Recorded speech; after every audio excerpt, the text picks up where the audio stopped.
अच्छा जी, सब राज खुल गए हुए हैं और मैं आपको ये बता दूं कि ज़ारा काज़मी ने अपने वालिदैन को बताया कि जी ये मुझे किस तरह अगवा करके लेके गए थे और किस तरह मुझे यहाँ से इन्होंने बैठाया और कितनी गाड़ियाँ चेंज की। सबसे पहले हम कहाँ पे पहुँचे, किस तरह इन्होंने मुझ पे तशद्दुद किया, क्या क्या मुझे ये खिलाते रहे और किस तरह ये अदाकारा ने मेरे साथ से इंटरव्यू किया, थप्पड़ वगैरह मारे, शबीर ने क्या किया, सारा कुछ उसने बता दिया हुआ है। और आहिस्ता आहिस्ता जो राज रह गए हुए हैं वो भी इंशाल्लाह सामने आ जाएंगे और इनको कैफरे करदार तक पहुंचाना इंशाल्लाह हमारी जिम्मेदारी है। आहिस्ता आहिस्ता जो भी है वो सच सामने आ जाएगा। अब ये बुरी तरह फंस चुके हैं, ये गैंग जो है पूरी तरह एक्सपोज होगी और अपने अपने मुताबिक अपने अपने हिस्से वाली जो सज़ा होगी वो सारे लेंगे। मैं आपको ये बता दूं, मैं अपने गांव में आया हुआ था तो मैंने सोचा कि चलो बाहरी फसलों में जाके आपको जो ना अपडेट कर दूं, आगाह कर दूं। ये ना सोचना कि जी पता नहीं कहाँ पे खड़ा हुआ है। मैं अपने गांव में आया हुआ था सिटी से, लाहौर से, तो मैंने सोचा कि आपको आगाह करना लाजमी है। तो ठीक है, मैं आपको ये बता दूं कि किस तरह उन्होंने बताया। सबसे पहले जब बच्ची को अगवा किया गया कराची से, उस दौरान नूर बीबी और इसके साथ एक खातून थी जिसका ज़ारा के साथ राब्ते में थी, ठीक है। और तब उन्होंने कहा कि जी मेरी वालदा ज़हीर ने कहा कि मेरी वालदा जो है ना वो आपसे मिलना चाहती है, मेरी कज़न मिलना चाहती है। तो वो इसी तरह मतलब बच्ची मिलने के लिए मतलब नीचे आई है। उन्होंने कहा साथ आपको आइसक्रीम भी दे देंगे, मतलब चॉकलेट वगैरह जो भी थी, ठीक है। तो बच्ची नीचे आई है और चॉकलेट वगैरह लेने के लिए मतलब नीचे आई, जो लड़की दरवाजे पे आई थी, ठीक है। वहाँ पे जब लड़की दरवाजे पे जो गई हुई थी, खातून जो दरवाजे पे गई थी चॉकलेट देने के लिए, उसने ज़ारा काज़मी को चॉकलेट दी है और साथ ये भी बोल दिया कि मेरी जो वालदा है ना वो फ़लाँ गाड़ी में बैठी हुई, वो सामने गाड़ी खड़ी हुई है उसमें बैठी हुई है।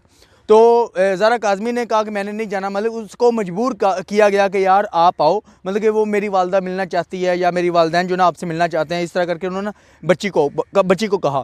तो बच्ची थी वो चली गई वहाँ पे, मतलब वालदैन को मिलने के लिए, मतलब उस नूर बीबी को मिलने के लिए, ठीक है। नूर बीबी गाड़ी के अंदर बैठी हुई थी। जैसे ही ये बच्ची ज़ारा काज़मी गाड़ी के पास पहुँची है, तब उन्होंने धकेल के ना बच्ची को धक्का मार के गाड़ी के अंदर बैठा लिया, ठीक है। और जो खातून दरवाजे के पास गई हुई थी, वो खातून भी इंशाल्लाह सामने लेके आएंगे वो खातून कौन थी। और वो खातून ज़ारा काज़मी को जब उन्होंने खींच के गाड़ी के अंदर बैठा लिया ना, तब वो खातून साथ बैठ गई। और वहाँ से जब निकले तो रास्ते में इन्होंने आगे से ज़हीर को भी ले लिया, मतलब ज़हीर को भी सामने से मतलब पिक कर लिया क्योंकि ज़हीर रास्ते में था। और जब ज़हीर को उन्होंने बैठाया तो रास्ते में इन्होंने 2 गाड़ियाँ चेंज की। मतलब एक दफ़ा तो जब कराची से मतलब रवाना हुए थे तब उन्होंने गाड़ी चेंज कर ली थी वहाँ से, क्योंकि कोई पीछा ना करे, हम गाड़ी को चेंज कर लें, क्योंकि सारी प्लानिंग के तहत हुआ है। मतलब कि इस तरह आर्जी तौर पर नहीं होता कि जी मैं गया हूँ लड़की को लेके आ गया हूँ या इस तरह करके नहीं हुआ। ये गैंग पूरी प्लानिंग के साथ गई थी वहाँ पे कि हमने बच्ची को किस तरह लेके आना, किस तरह ट्रैप करना है, मतलब किस तरह हमने गाड़ियाँ चेंज करनी है, कहाँ कहाँ से हमने होके मतलब वापसी आना है। इन्होंने सबसे पहले गाड़ी कराची से निकलते सारी, मतलब जैसे ही कराची की हदूद थोड़ा सा बाहर निकले, सिटी की हदूद बाहर निकले, तो इन्होंने गाड़ी चेंज कर ली वहाँ पे और उसके बाद दूसरी गाड़ी में इन्होंने शिफ्ट कर लिया। वहाँ पे ज़ारा काज़मी बताते हैं कि जी मुझे एक शबीर ने भी थप्पड़ मारा था, ठीक है। शबीर ने थप्पड़ मारा और उसके साथ नूर बीबी ने भी मुझे 2 थप्पड़ मारे थे। इस तरह करके उन्होंने बच्ची को जब लाहौर में लेके आए, लाहौर से पहले किसी और एक जगह पे थी जो हमारे इतलात के मुताबिक थोड़ी सी अभी कन्फ्यूज़न है, अभी वो क्लियर नहीं कर सकता मैं आपको। तो बाकी एक जगह पे लेके गए, उसके बाद जगह चेंज करते रहे कि वहाँ पे गए, इस बच्ची को खिलाते रहे, पता नहीं क्या खिलाते रहे। बच्ची कहती कि मुझे कोई पता नहीं होता था मैं क्या बोल रही हूँ और किस तरह, मतलब मुझे समझ नहीं आती मुझसे क्या करवाते थे। और अदाकारा की रहेगी बात, अदाकारा थप्पड़ मार के मतलब जो इंटरव्यू करती थी, अदाकारा इनके साथ पहले दिन से मिली हुई थी, इंटरव्यू तो बाद में हुए थे, वो भी इस गैंग का हिस्सा है। ये सामने आया कि जी जो अदाकारा ना ये पहले दिन से ही इनके साथ मिली हुई थी। इंटरव्यू बड़ी देर के बाद जो है ना सोशल मीडिया के ऊपर आना शुरू हुए हैं, वो तब आना शुरू हुए हैं जब बात आहिस्ता आहिस्ता आहिस्ता आहिस्ता बाहर निकलना शुरू हो गई थी। ये उस वक्त अदाकारा ने इंटरव्यू करने शुरू कर दी थी, नहीं तो उससे पहले इसकी काफ़ी ज़्यादा मुलाकातें होती रही हैं इंडोर ये मुलाकातें करती रही है ज़हीर के साथ भी और ज़ारा काज़मी के साथ, मतलब कि इनकी फैमिली के साथ आना जाना इसका रहा है। तो उसके बाद इस बंदी ने जब इंटरव्यू करने जाना तो मतलब ज़ारा काज़मी मतलब बोलती थी, जो भी बोलती थी इसको पहले मेडिसिन खिलाई जाती थी, इंजेक्शन लगाए जाते थे, मेडिसिन खिलाने के बाद इंटरव्यू किए जाते थे। और साथ वो बताती है कि जी मुझे थप्पड़ भी मारे जाते थे, थप्पड़ मारने के बाद मुझे इंटरव्यू के लिए मतलब बोला जाता था कि जी इस तरह बोलो।